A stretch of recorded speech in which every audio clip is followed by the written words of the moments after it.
Hey friends, and welcome back to the channel. So today we're going to be doing something pretty fun, one of my favorite things to do, and it's pretty budget friendly, which makes it even better. So yesterday we were out doing our normal grocery shopping and stuff, and I stopped by the butcher counter of our local IGA. I don't know if y'all have an IGA near y'all. I just asked them, do y'all have any tallow or lard available for sale? And he's like, yeah. Well, first he asked me what tallow was, because he didn't understand that. So, beef fat. Maybe say beef fat or pig fat. He was like, yeah, we have it available. He's like, we have it available every year during butchering season, which is usually around fall. And he said we just chop it up, throw it in the back in the freezer, and then if people need it, we use it. Or if we need to use it in some like sausages or stuff, we'll use it then. I was like, what? How much is it? Because I've never found it anywhere for sale before. How much is it?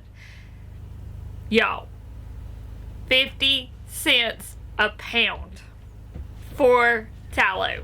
Now, lard was like $1.25 a pound, which was a little bit more and almost 3 times as much as the tallow. And I was like, holy goodness, 50 cents a pound?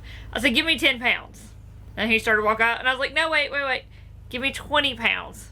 We'll do 20 pounds. Give me 20 pounds of tallow. $10 later, and I have 20 pounds of tallow. And so today, we have to grind it down and render it down. In previous times when I've rendered down lard, I've just used a knife and just cut it down as small as I could get it and rendered it down that way. But you have more waste with the bigger pieces you use to render down. So if you can get it ground smaller, then you get more of the tallow out of the fat and you don't have as much waste. So we went to Academy last night, because who doesn't want to go to Academy? And picked up this bad boy. This number 12 electric meat grinder. The brand is Game Winner. I don't know if y'all can see that, but this is like Academy Sports brand. It says it grinds up to 7 pounds of meat per minute. So that's pretty fast. But we are going to get this baby all set up. I've got it all washed up over there, so we're going to get it set up, and we're going to start grinding all of our tallow, and I will let y'all know if we actually like this one or not. We've had a hand crank one before. It takes a lot of like muscle power to use the hand crank one, and Kenneth said he wanted an electric one, and he never wanted a hand crank one again. So now we have an electric one. But we're going to get all the tallow out, we're going to get this set up, we're going to start grinding it down, and then we're going to render it. And I want to know, how many pints of rendered tallow will I get from 20 pounds of tallow that I purchased at my butcher? Let's find out. My cord won't reach to my outlet. In an RV, we don't have that many outlets.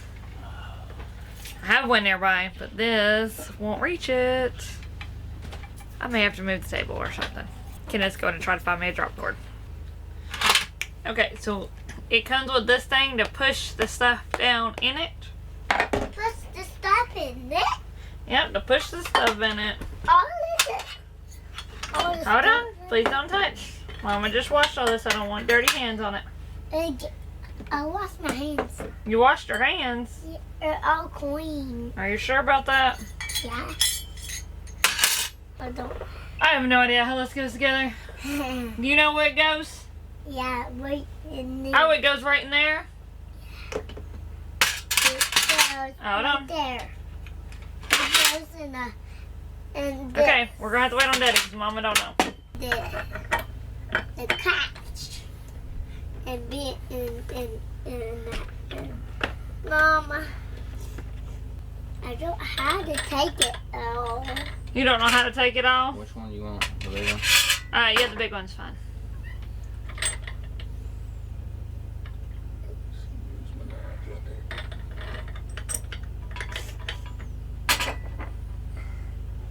What is this thing? What's that come from? What is this? Boom, thanks. So this thing, this stuffing thing was pretty cool because it actually opens so you can store your unused grinding plates inside of it. And then the top goes on. Alright, and so this I can grind into. And then I've got my water bath canner on the stove, and that's what I'm going to use as a big stock pot to render all of my fat down in. So if you don't have a stock pot and you have a water bath canner, that works. If you have a stock pot and not a water bath canner, you can use your stock pot as a water bath canner, so they kind of interchange. My 20 pounds of beef fat. It is, oh, very frozen still. So this is how it came from our grocery store. So it's just in this, you know, white meat tray. And it says right here is 4.12 pounds at 50 cents a pound. So I paid $2.06 for this package right here. All this, $2. Pretty good size. Okay, so let's get to grinding all of this up. Now, a lot of it is very, very, very frozen. Not so great. You do want it somewhat frozen because it grinds better. So, but not very frozen. What we've done in the past is we've taken fresh meat and chopped it up and stuck it in the freezer for about 30 minutes till it's kind of getting firm. This has actually been sitting out in our cooler for almost 24 hours and it's still not defrosted. So, we will see how this thing handles frozen fat. I'm going to start with the package that's the least frozen. That way maybe the rest of the stuff has time to start defrosting while I get this ground up. Some of this does still have some meat on it. You really want to clean that up as best as you can. But when you're cooking it down, that meat's not going to cook down, and so you'll just have it left over at the end and you want to pull it off. But the least amount of meat you can get in it, the least beefy it's going to taste. So let me get a knife and start trimming as we go.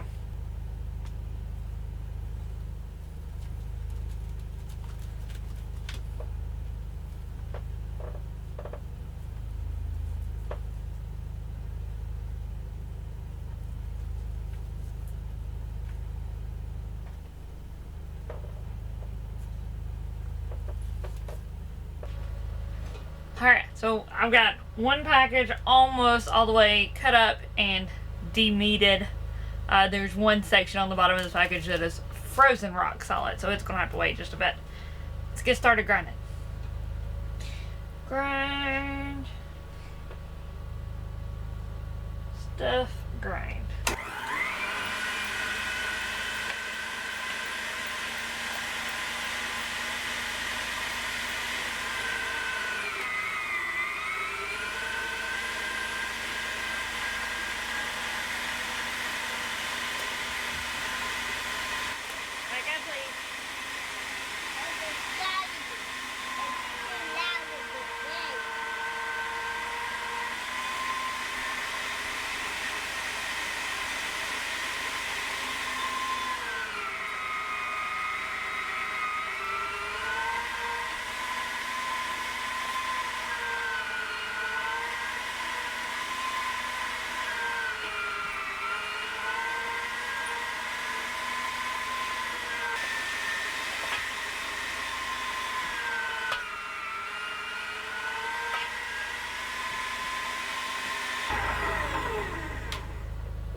So, half of one package gave me half of this pot. Hey! Hey. Oh, It's so loud. it was a little loud, wasn't it, buddy? It's a big loud. It was very loud, he says. Okay. Gotta move Declan's dinosaur. He got him a dinosaur yesterday that grows when you put it in water, so I'm gonna get it out of the way so it don't, burn.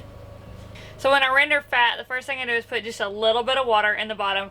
A couple tablespoons to a quarter cup is enough just to keep your fat from burning to the bottom. That water is going to cook out of your fat as you render it down. So I'll put a little bit of water in the bottom. We're going to cook it. Low is what you want to do, basically low and slow. It's going to take several hours, fair warning, to render this down inside. A lot of people use those big electric stock pots or roaster pans or stuff like that, but we don't have one of those because they pull too much electricity and I have to run our generator for hours, so just not my thing. I'm going to do mine on the stovetop, on low, just let it render down slowly.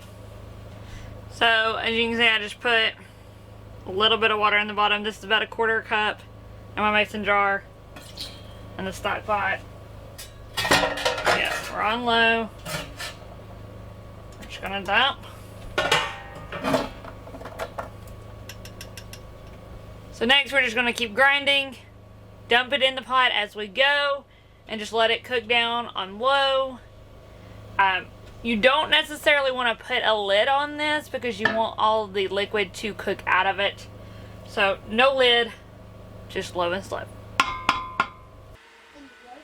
So my review on this meat grinder by Game Winner that we purchased at Academy Sports.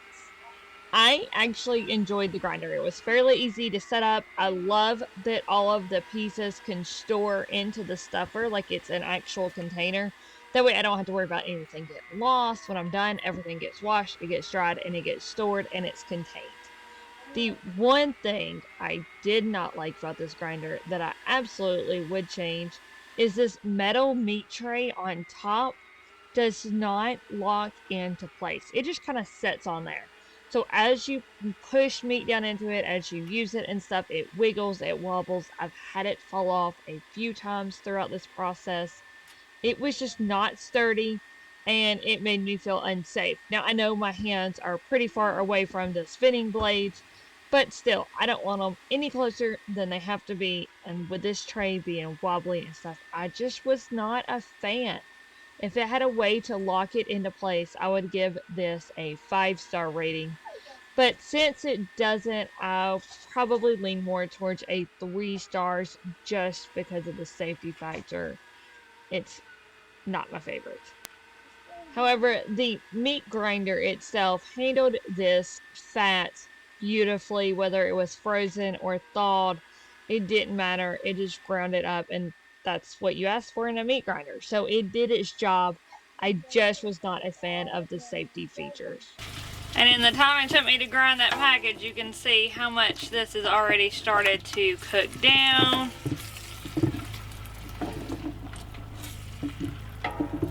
Let's add the rest.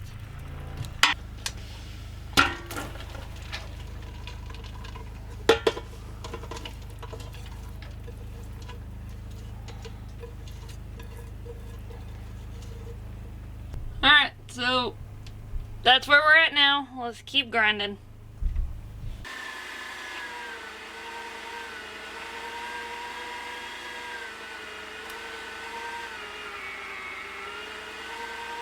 Alright, so finally the last bit is going in.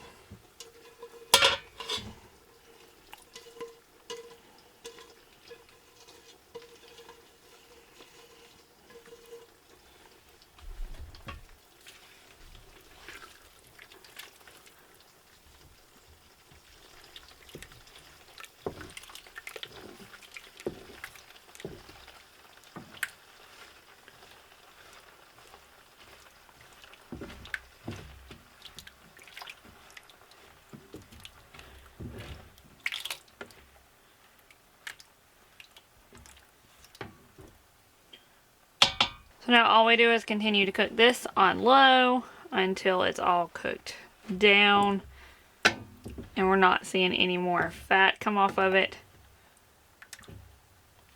I ended up with this much meat scraps left over. So what I'm going to do is slice these. Well, they're kind of already thin, but there's some big chunks, so I'll slice them all thin. And then I'm going to cook them up with some peppers and onions and use them for steak quesadillas. You can also use it for like Philly cheesesteak, stuff like that. Okay, so finally done. I saved enough of the scrap pieces to make steak quesadillas for dinner tonight. And then what I ended up doing, because I'm tired of cutting up meat and fat and stuff, is I just took the rest of it and I ground it up and made ground beef out of it. I mean, why not? Had my grinder out anyways. I had extra beef with a little fat on it. I made some pretty lean ground beef and I'm happy with it. So that will go in the freezer for future meals. So I ended up with at least 2 dinners out of the meat scraps that was on this. I'm still rendering down the fat, so I will let you know how many pints of tallow we pull off of it. It's a long process, but we are getting there, guys. Currently, I think we're about 3 hours into this. I'm glad to be done with this portion of it. I did want to show you one trick that I do have if you're new to grinding your meat in a meat grinder. What I like to do when I'm done with grinding fat or meat is to grind a little bit of oatmeal in there. That'll help kind of get all that fat that's stuck in there and any meat pieces out, and then that oatmeal, fat, meaty mixture will be fed to the chickens. So this is all the ground beef I ended up with. It's not a bad amount considering I got this, plus enough cut up steak for steak quesadillas tonight for us, plus all of the tallow that I'm getting, that I'm rendering down. Okay, so I'm going to do just about maybe a quarter a cup. Grind it up, and then we will be done with the grinder. Let me get that in the oven first.